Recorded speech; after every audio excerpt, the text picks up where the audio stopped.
അപ്പൊ എല്ലാരും മനസ്സില് ഒരു പീഠം സങ്കല്പിക്കുക. ഒരു കുഞ്ഞൊരു കസാര അല്ലെങ്കിൽ ഒരു സിംഹാസനം തന്നെ, അതിൽ നിറയെ മുത്തും പവിഴവും ഇതെല്ലാം പിടിപ്പിച്ച ഒരു കുഞ്ഞു സിംഹാസനം മനസ്സിൽ സങ്കല്പിക്കുക. എല്ലാവരും മനസ്സിൽ കാണുന്നുണ്ടോ?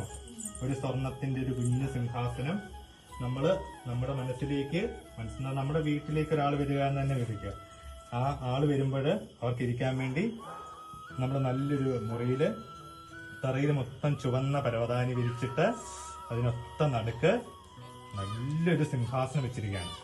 ഈ സിംഹാസനം വെച്ചിട്ട് ആ സിംഹാസനത്തെ നമ്മള് പഞ്ചഭൂതങ്ങളെ കൊണ്ട് പൂജിക്കുകയാണ്. നമ്മൾ അതിന് ഗംഗാതീർത്ഥത്തിന് കൊണ്ടുവന്ന തീർത്ഥങ്ങൾ തളിക്കുന്നു. ജലത്തിന്റെ പ്രതീകമാണ്. പിന്നെ ഭൂമിയെ പ്രതിനിധിച്ചുകൊണ്ട് നമ്മള് നല്ല സുഗന്ധമുള്ള നല്ല ചന്ദനമരത്തിന്റെ കാതലെടുത്ത് അതുരച്ച് ആ ചന്ദനം ആ സിംഹാസനത്തിൽ തേച്ചു വെക്കുന്നു. അത് ഭൂമിയുടെ പ്രതീകമാണ്. ആകാശത്തിന്റെ പ്രതീകമായിട്ട് നല്ല പുഷ്പങ്ങള്, നല്ല മണമുള്ള, നമ്മുടെ മൂക്കിലേക്ക് ആ മണങ്ങളെല്ലാം കയറി വരണം കേട്ടോ. നല്ല മുല്ലപ്പൂവിന്റെ മണം, നല്ല റോസാപ്പൂവ്, പിച്ചകമാലകളൊക്കെ ഉള്ള ആ പൂക്കളെല്ലാം കൊണ്ട് നമ്മൾ അത് അലങ്കരിക്കുന്നു. പിന്നെ നല്ല സുഗന്ധം അല്ലേ, വായുവിന്റെ പ്രതീകമായ നല്ല സുഗന്ധപൂരിതമായ നമ്മുടെ വീട്ടിൽ നല്ല ചന്ദനത്തിരി കത്തിക്കണ മണമൊക്കെ ഒന്ന് ഉരുക്കിലോട്ട് വരണം. അതുകൊണ്ട് നമ്മൾ ആ സിംഹാസനത്തെ പൂജിക്കുന്നു. വീണ്ടും അതിലോട്ട് നമ്മൾ അഗ്നിയെ കാണിക്കുന്നു. അതായത് ധൂപദീപങ്ങളെല്ലാം കാണിച്ചു കഴിഞ്ഞ് നമ്മുടെ മനസ്സിലേക്ക് ആ ദേവിയുടെ തിരുസ്വരൂപം നമ്മുടെ മനസ്സിലേക്ക് വരണം കേട്ടോ. ആ രൂപം എന്ന് പറയുന്നത് നല്ല കാർമേഘത്തിന്റെ നിറമുള്ള അതിസുന്ദരിയായ ഒരു പെൺകുട്ടി.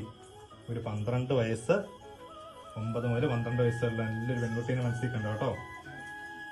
ആ പെൺകുട്ടിയുടെ കയ്യില്, വലത് കയ്യില് പള്ളിവാളുണ്ട്. പിന്നെ വലത് സൈഡിൽ തന്നെ ഒരു കയ്യില് ഒരു ത്രിശൂലം പിടിച്ചിട്ടുണ്ട്. ഇപ്പുറത്തെ കയ്യില് ദാരികന്റെ ശിരസ്സൊക്കെ ഉണ്ട്. അത് നമുക്ക് അങ്ങനെ കാണണമെന്നില്ല.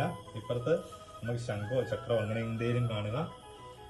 പിന്നെന്താ, നല്ല ചുമന്ന നിറമുള്ള നല്ല സ്വർണ്ണ കസവൊക്കെ വെച്ച ചുവന്ന നിറത്തിലുള്ള സാരി ഉടുത്ത് ഭയങ്കരമായിട്ട് പുഞ്ചിരിച്ചുകൊണ്ട് നല്ല ചിരിയൊക്കെ കാണും. നമ്മുടെ മുഖത്ത് ആ ചിരി വേണം. നമ്മളെ നോക്കി, നമ്മുടെ മുഖത്തേക്ക് നോക്കി അമ്മ ചിരിക്കുന്ന പോലെ സങ്കല്പിക്കണം. അമ്മ ചിരിച്ചുകൊണ്ട് നമ്മുടെ വീടിന് മുറ്റത്ത് നിൽക്കുകയാണ്. ആ അമ്മയുടെ കണ്ണിലൊക്കെ നോക്കുമ്പോഴത്തേക്ക് നമ്മളെ ഇങ്ങനെ ആകർഷിച്ചെടുക്കുന്ന പോലെ നല്ല വാലിട്ടെഴുതിയ കണ്ണുകള്, അമ്മയുടെ മുക്കുത്തി. നമ്മുടെ ലളിതാ സഹസ്രനാമത്തിലൊക്കെ പ്രത്യേകം എടുത്തു പറയുന്ന കേട്ടോ, താരാകാന്തി ചിരസ്കാര എന്നൊക്കെ പറയുന്ന ആ മൂക്കുത്തി. അതായത് ദേവിയുടെ വലതു മൂക്കില് ഒരു കുഞ്ഞു പുട്ട് മൂക്കുത്തി, ഇടതു മൂക്കില് ഒരു വളയം, ആ മൂക്കിന് നടുക്കായിട്ട് ഒരു ഞാലികുട്ടൊരു മൂക്കുത്തിയൊക്കെ ഇട്ട് ആ ദേവി വീടിന് മുറ്റത്ത് നിന്നേക്കാം. നമ്മൾ ചെന്നിട്ട് ആ ദേവിയുടെ പാദങ്ങൾ രണ്ടും കഴുകി ആ ദേവിയുടെ കയ്യിലേക്ക് ഇങ്ങനെ നമ്മുടെ കൈ ചേർത്ത് പിടിക്കാനുള്ള സങ്കല്പിക്കും കേട്ടോ. നമ്മുടെ വലത് കൈയിലേക്ക് ആ ദേവിയുടെ വലത് കൈ ചേർത്ത് പിടിച്ചുകൊണ്ട് നമ്മൾ ദേവിയെ നമ്മുടെ മനസ്സിനുള്ളിലേക്ക് അല്ലെങ്കിൽ നമ്മുടെ വീടിനുള്ളിലേക്ക് കൊണ്ടുപോയി നമ്മൾ ദേവീനെ ആ കസേരയിൽ ഇരുത്തുകയാണ്. ആ കസേരയിൽ ഇരുത്തുമ്പം അത് നമ്മൾ കുറച്ചു മുമ്പ് വന്ന സ്വർണത്തിന്റെ കസേരയുടെ കാന്തിയൊന്നുമല്ല, അതിനേക്കാൾ ശോഭയോടെ ഇരിക്കുകയാണ് ദേവിയുടെ തലയുള്ള മുത്ത് കിരീടം. നല്ല കിരീടം, അതിൽ നിറച്ച് രത്നങ്ങള്, നല്ല വെള്ള മുത്തുകള്, അതിന്റെ നടുക്കൊരു സൂര്യനെ പോലെ വരുന്ന ഒരു ചുമന്ന കല്ല്, ഇതൊക്കെ വെച്ചൊരു കിരീടമൊക്കെ വെച്ച്